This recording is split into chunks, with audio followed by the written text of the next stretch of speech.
Veux-tu être guéri? Seigneur, je n'ai personne pour me jeter dans la piscine quand l'eau est agitée. Et pendant que j'y vais, un autre descend avant moi.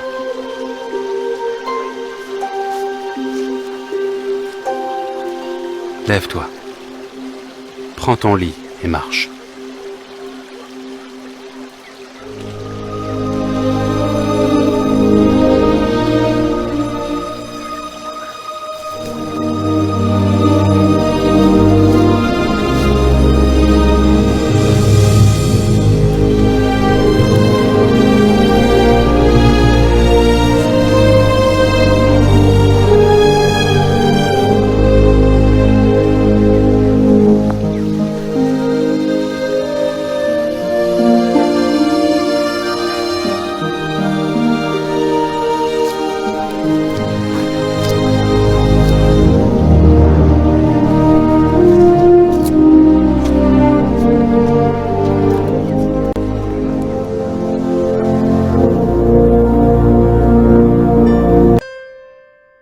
Shalom bien-aimés, après avoir suivi cette séquence du film de Jésus, je sais que nous avons tous reconnu l'histoire de la guérison du paralytique de Bethesda que nous trouvons dans la Bible, précisément dans l'évangile de Jean au chapitre 5, versets 1 à 9.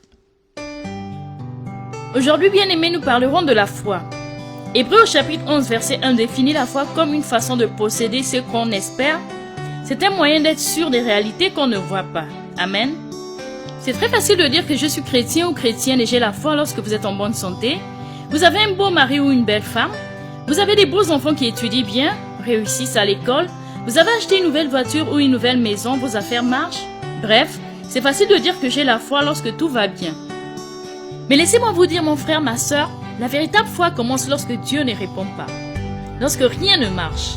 Lorsque vous priez pour la guérison mais la maladie refuse de vous quitter. Lorsque tu frappes mais les portes refusent de s'ouvrir. Lorsque vous demandez un travail à Dieu mais vous n'en trouvez pas. Lorsque vous demandez le mariage ou des enfants à Dieu mais il n'agit pas. Vous allez à l'église, vous servez Dieu, vous payez votre dîme, vous jeûnez et priez mais le ciel paraît fermé. Dieu fait la sourde oreille face à vos pleurs et cris. Dieu fait l'aveugle face à ce que vous traversez. C'est en ce moment-là que la véritable foi commence.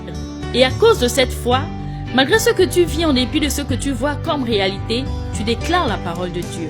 C'est-à-dire, malgré que la réalité te dit tu es pauvre, mais toi tu déclares par la foi que je suis riche. Tu as la douleur au corps, mais toi tu déclares que je suis guéri. Lorsqu'on te dit nous avons tout essayé, mais ta situation il n'y a plus d'espoir. Toi tu déclares par la foi, Jésus avait dit tétélestai, c'est-à-dire qu'à la croix, j'ai tout accompli. Amen. La véritable foi, bien-aimée, c'est lorsque tout va mal. Ce paralytique souffrait, mais pourtant il était là à Bethesda, là où les miracles s'opéraient. Tu peux être serviteur ou servant du Dieu très haut, mais ta vie paraît obscure. L'Ancien Testament nous parle du juste souffrant, il s'appelle Job. Il était intègre et droit, il révérait ou craignait Dieu. Il évitait de faire le mal. Cela peut être ton cas. Tu sers Dieu, tu marches selon sa parole, tu évites tes péchés, mais pourtant ta vie ne change pas. Job était le personnage le plus important de sa région, c'est-à-dire qu'il était très riche. Mais Dieu se décida de l'éprouver. En une courte période de temps, Job perda tout ce qu'il avait. Ses enfants, son troupeau, sa richesse, et sa santé commença à se détériorer jusqu'au point qu'il avait des ulcères qui s'étendaient de la plante des pieds jusqu'au crâne. Job, pour se gratter, il prit un morceau de poterie ou un tesson.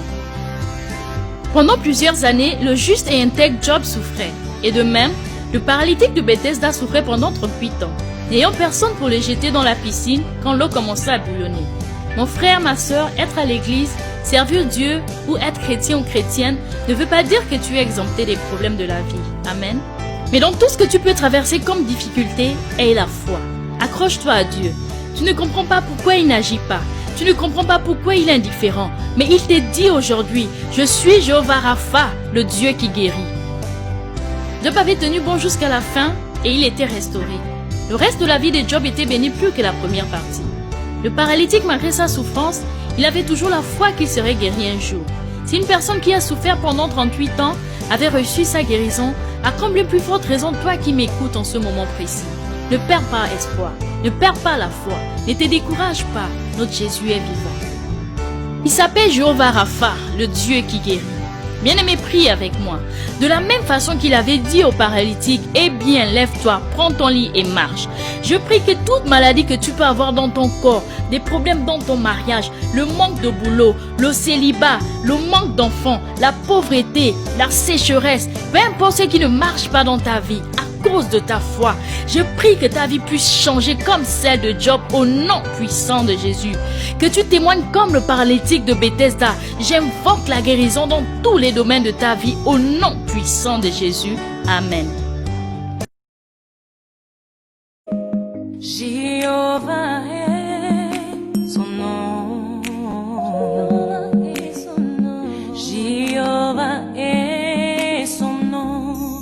Nous disons puissant guerrier. Puissant guerrier.